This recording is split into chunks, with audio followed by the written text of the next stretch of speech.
नमस्ते बच्चों, आप सभी का स्वागत है। आज पाठ 16 आनुवंशिकता और परिवर्तन, इसी पाठ के हमें प्रश्नोत्तर कर रहे थे।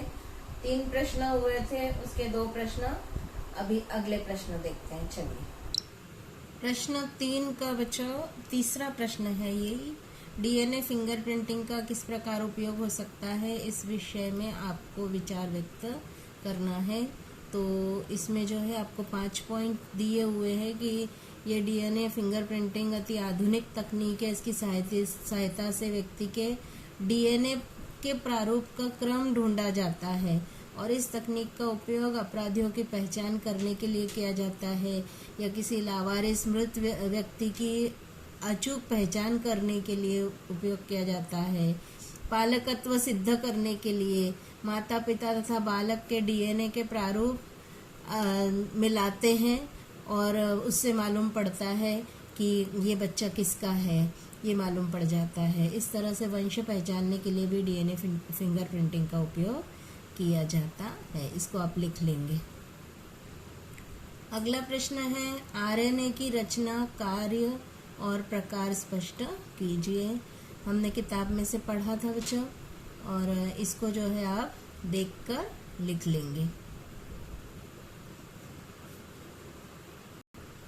अगला प्रश्न है, वधू और वर दोनों को विवाह पूर्व रक्त की जांच करानी क्यों आवश्यक है?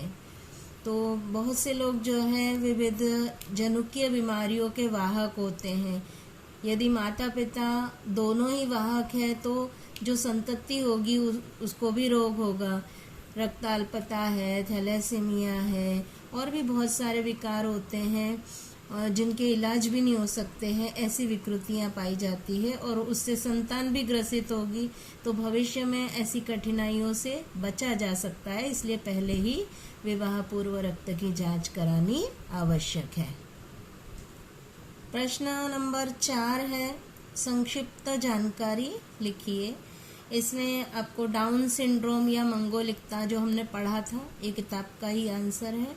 ये मैंने आपको दिया हुआ है, इसको देखकर आप लिख लेंगे। अगला है एक जनुकीय विकार, तो ये भी आपके किताब का ही आंसर है, इसको आप देखकर लिख लेंगे। इसके बाद अगला है सिकल सेल एनीमिया, लक्षण और उपाय लिखने हैं। ये भी आपकी किताब में हमने पढ़े थे, किताब का ही आंसर आपको दिया है।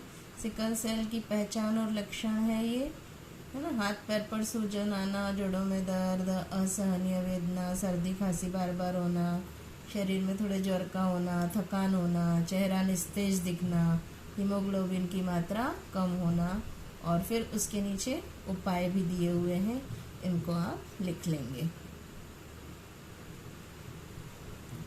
अगला प्रश्न है प्रश्न नंबर 5। इसमें आपको समूह अ और ब और क का एक दूसरे के साथ संबंध स्पष्ट करना है। तो यहाँ पर जो है मैंने नंबरिंग कर दिया है। आप जो है डायरेक्ट ऐसी सारणी न बना के पूरी डायरेक्ट अ ग्रुप का लिख लेंगे, अ समूह, फिर ब में उत्तर लिखेंगे और क में भी उत्तर लिखेंगे आप। जैसे लेबर की अनुवांशिक तंत्र विकृति, इसका आंसर क्या है? तंतुकणिका विकार है। और तीसरे में क्या है? भ्रूण विकसित होते समय विकृति निर्माण होती है।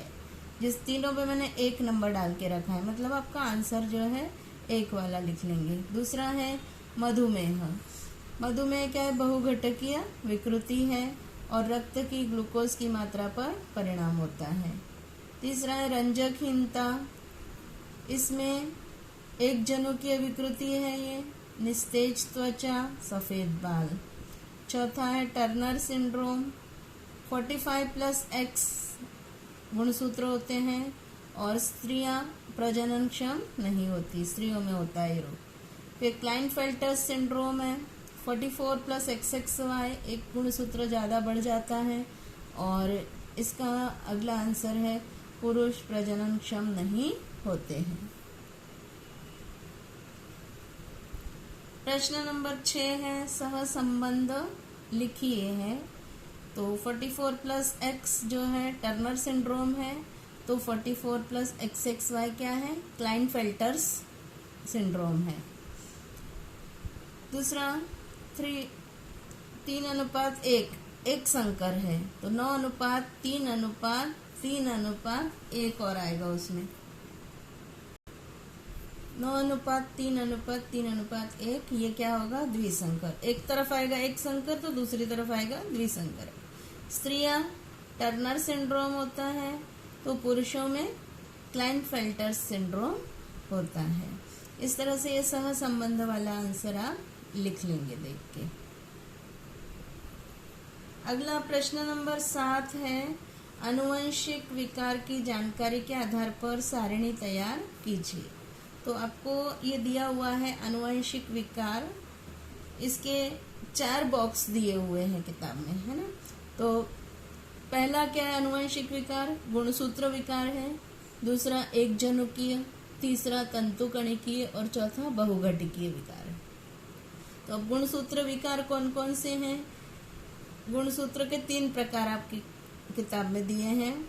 अलिंगी गुणसूत्र में अधिकता होने पर डाउन सिंड्रोम है उदाहरण। लिंग गुणसूत्र में अधिकता उदाहरण क्लाइनफेल्टर सिंड्रोम है। और गुणसूत्र संख्या में कमी तो ये टर्नर सिंड्रोम है। फिर एक जनुकीय उदाहरण 2 दिए हैं किताब में आपके, रंजकहीनता और दात्र कोशिका रक्ताल्पता मतलब सिकल सेल एनीमिया। और तंतुकणिकीय विकार एक ही है, उदाहरण लेबर का आनुवंशिक तंत्रिका विकार। बहुघटकीय विकार बहुत सारे हैं, इसमें से 2 उदाहरण आप लिख सकते हैं, मधुमेह, रक्तदाब। इस तरह से बच्चों यहाँ पर आपका पाठ 16 खत्म होता है। और प्रश्नोत्तर आप अपनी कॉपी में अच्छे से लिखिए और उनको याद भी करिए। आज इतना ही, धन्यवाद।